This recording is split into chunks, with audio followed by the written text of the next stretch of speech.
Europe 1 Soir. 19h, 21h, Pierre de Villeneuve. Mes camarades de la deuxième heure sont Nathan Dever. Bonsoir, cher Nathan, écrivain, philosophe. Bonsoir, Georges Fenech. Bonsoir, Pierre. Qui est magistrat dans sa vie, député également aux affaires pendant longtemps et qui est un fin observateur de la vie politique et la vie de la société tout court. Bonsoir, Bernard Lecomte. Bonsoir. Journaliste, écrivain, spécialiste du Vatican, auteur de France, Vatican, 2 siècles de guerre secrète.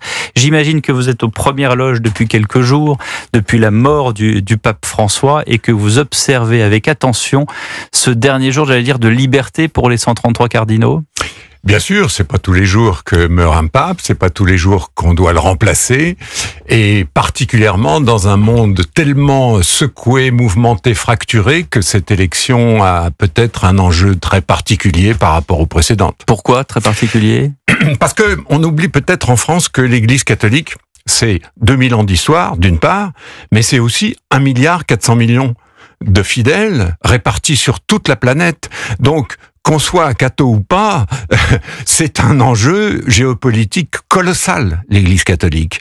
Et quand il faut remplacer le chef de l'Église catholique dans un monde qui tourne plus vite qu'avant, vous savez, même au temps de la guerre froide, c'était relativement simple. Vous aviez le camp libéral, le camp communiste et le tiers-monde. C'était simple. Aujourd'hui, c'est très compliqué d'imaginer le futur d'une Église catholique totalement mondialisée, qui va jusqu'aux périphéries, comme disait le pape François, c'était son expression favorite, les périphéries, c'est-à-dire le bout du monde. Et aujourd'hui, l'avenir de cette Église, elle est inscrite nulle part. Qu'est-ce que vous dites aux observateurs qui disent qu'il suffit de voir le film Conclave pour comprendre comment ça fonctionne ? Oui ou non ? Alors non, évidemment, même si le film Conclave est très bien fait, soyons clairs, hein. Mais il manque un acteur principal dans le film Conclave. Vous avez en effet le futur pape, vous avez les cardinaux, vous avez tout ce qu'il faut, et puis quelques aides, mais vous n'avez pas le peuple de Dieu. Vous n'avez pas les centaines de millions de gens qui sont là, dont tout un paquet sur la place Saint-Pierre en train de prier. Parce que le film veut démontrer que finalement le peuple de Dieu est moins important que les petites combines, j'allais dire, entre les... Oui, mais enfin, vous allez voir vous-même, ça commence demain le conclave. Vous verrez bien que sur tous les écrans de télévision, vous verrez d'abord la foule des chrétiens, des catholiques et aussi des touristes, il faut bien le dire, qui seront là, place Saint-Pierre, en train de prier, de chanter des cantiques et d'attendre la fameuse fumée blanche. Sans ce peuple de Dieu, il n'y a pas d'église catholique. Georges Fenech. Je l'ai pas encore vu, moi, ce film. Il faut que j'aille le voir. On en parle beaucoup. Notre ami Pro en parle assez souvent. Je pense qu'il a été très marqué par le film. Il y a d'ailleurs une fin tout à fait surprenante. Mais je la connais pas. Je la connais pas. C'est assez disruptif, je crois. Oui, non, mais j'entends ce que vous dites et je le partage. Je pense qu'effectivement, c'est une élection qui va au-delà de l'élection d'un simple chef spirituel de la plus grande église, communauté religieuse au monde, puisqu'il aura forcément un jeu, d'une certaine manière, d'une manière ou d'une autre, ça sera sans doute pas Jean-Paul II, cette puissance qu'il avait, mais parce que ça sera difficile de retrouver un Jean-Paul II. Saint Jean-Paul II maintenant. Saint Jean-Paul II, effectivement. Mais il y aura forcément des conséquences en matière géopolitique qui seront importantes, et donc tout dépendra. Est-ce que ce sera un pape issu de l'Occident, un pape issu peut-être d'Afrique, on dit aussi, pourquoi pas, un pape français, il y a une inconnue extraordinaire. Donc, en tout cas, les conséquences seront aussi géopolitiques. Oui, c'est pas que le tiercé gagnant, hein. C'est-à-dire que on a beau se demander qui va l'emporter. Il y a aussi toute une dimension très spirituelle, évidemment, derrière tout ça, Bernard Lecomte. Oui, il faut pas prendre le conclave pour un congrès du Parti radical socialiste avec les uns les autres derrière la porte. Non, c'est plus compliqué que ça. D'abord parce que qu'on ait la foi ou pas, on peut quand même se dire que s'il y a beaucoup de spiritualité sur ces jeux de politique intérieure et d'influence et de clivage, etc. Ces cardinaux-là, ils ont la foi. Quand ils entrent dans le conclave, ils sont convaincus que le Saint-Esprit va les aider. Et c'est un peu au cœur de... Il y a qu'à voir d'ailleurs la décoration de la chapelle Sixtine, on a vraiment l'impression d'être dans les cieux. Alors c'est vrai que les fresques de Michel-Ange vont les aider à ça.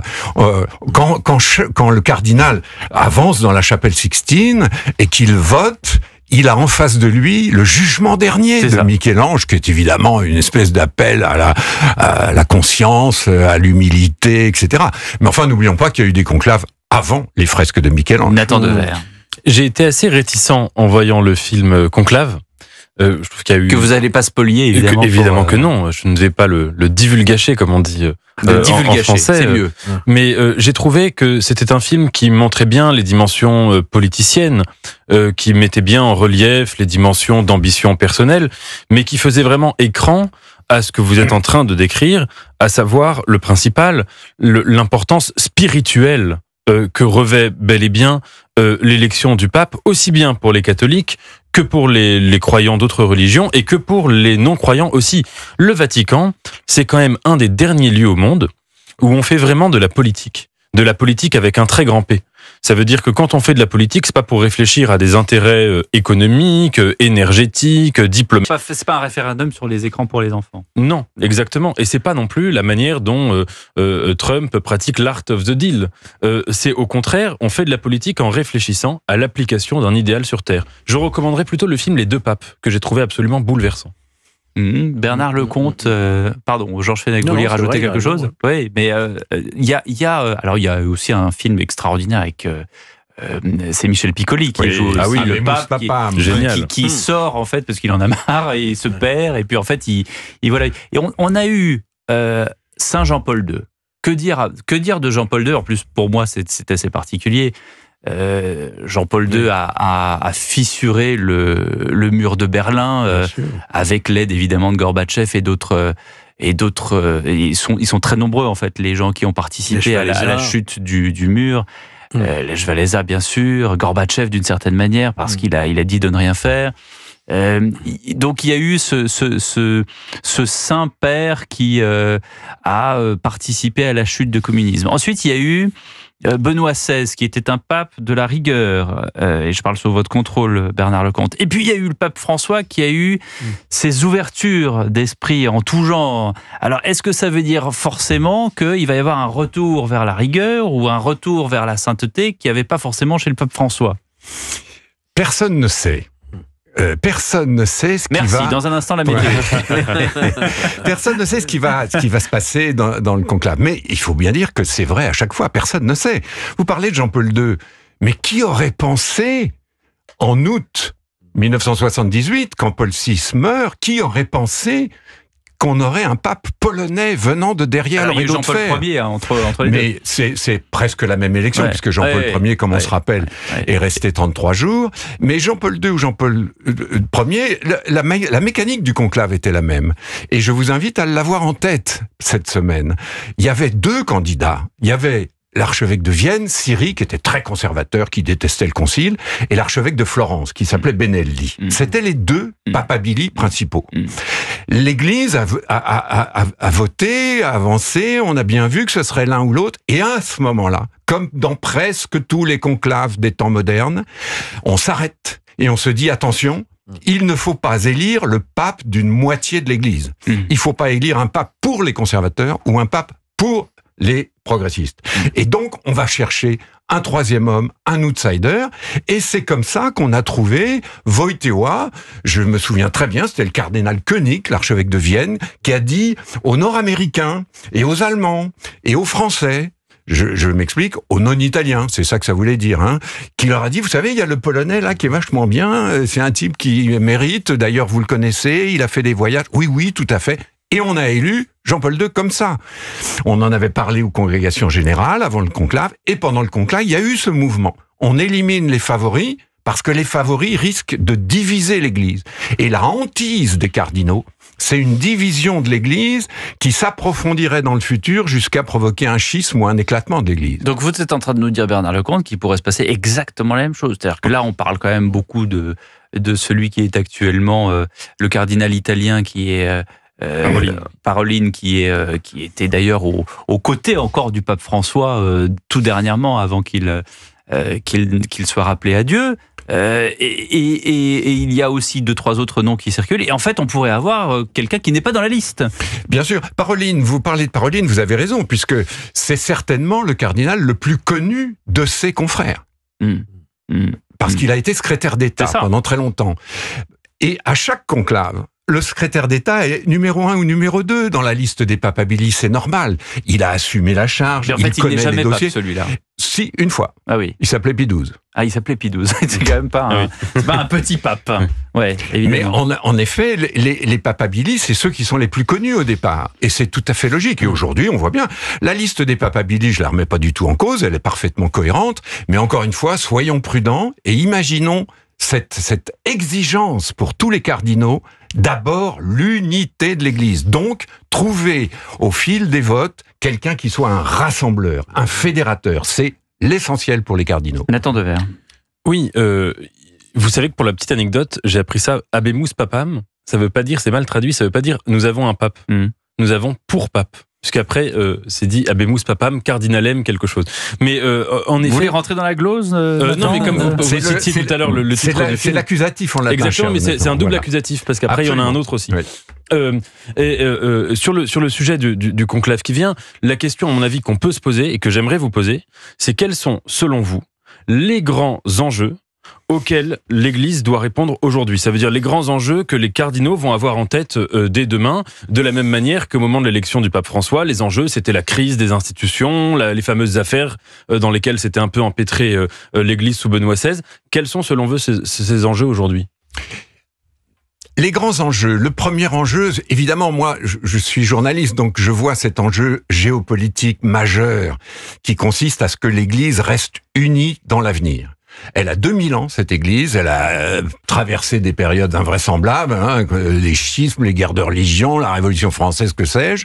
Et cette Église, pour durer, il faut qu'elle soit unie. C'est majeur.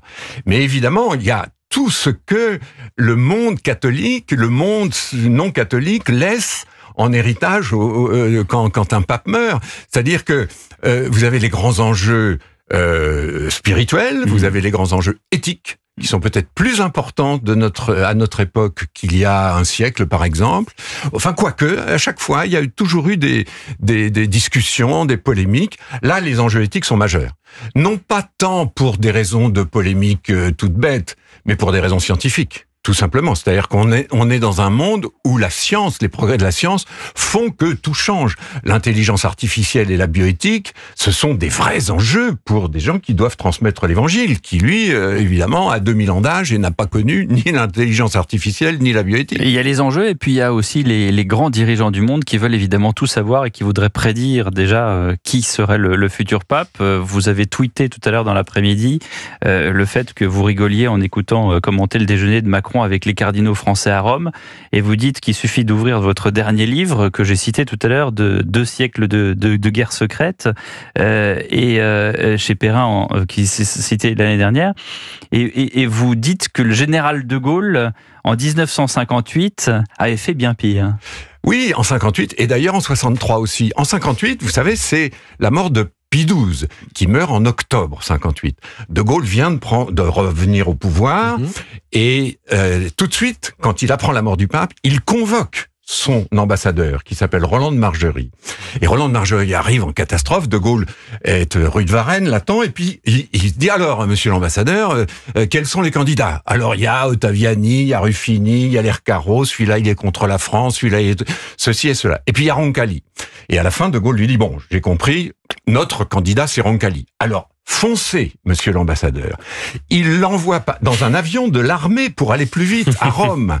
L'ambassadeur arrive à Rome et commence à passer ses coups de fil et à visiter les cardinaux français, les cardinaux francophones, les patriarches latins qui sont en général à cette époque très gaullistes. Et en effet, il fait la campagne de Roncalli, qui va devenir Jean 23. C'est incroyable. Et quelques années plus tard, pour mais que donc il y l'anecdote... parvient. Ouais, alors personne ne saura jamais si c'est effectivement l'action du général de Gaulle qui a fait élire Roncalli. Mais c'est un fait. Et rebelote en 1963, Jean 23 meurt en avril. En juin, ça va être le conclave avec on ne sait pas qui, etc. De Gaulle a rencontré spécialement à Milan Montini, parce qu'il sait que Montini est un francophone, francophile, et que c'est l'intérêt de la France que d'avoir Montini, et il fait la campagne de Montini. Et c'est effectivement Montini qui va devenir Paul VI, qui sera dans l'histoire le pape le plus francophile des temps modernes. Hein. Bon, écoutez, Bernard Lecomte, c'est formidable. Génial, On n'a comme plus ça. besoin de voir Génial, Conclave. Ah oui. C'est vraiment. Est-ce que M. suffit de Macron lire. a fait la même chose? Non, d'une certaine Emmanuel manière. Macron, il a Apparemment. déjeuné avec les cardinaux français. Mais il n'a pas Franchement. envoyé des Franchement, émissaires. est-ce que pour, c'est pas la moindre des choses Mais pour ça le veut dire président de que- la oui, République oui. française Il a que pas de déjeuner envoyé un avec ses émissaire. cardinaux? Mais ça veut dire que si De Gaulle était vivant, il pourrait nous dire le nom du prochain pape.